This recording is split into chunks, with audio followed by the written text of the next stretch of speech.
You ask Tiger to solve. This deals with linear equations with one unknown. The final result is x equals 32/5. Let's solve it step by step. Simplify the expression. Simplify the arithmetic. Group all constants on the right side of the equation. Add 7 to both sides. Simplify the arithmetic.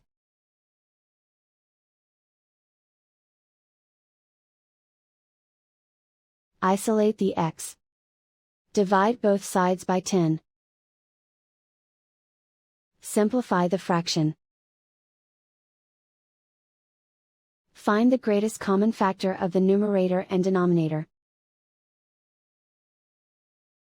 Factor out and cancel the greatest common factor. And so the final result is x equals 32/5.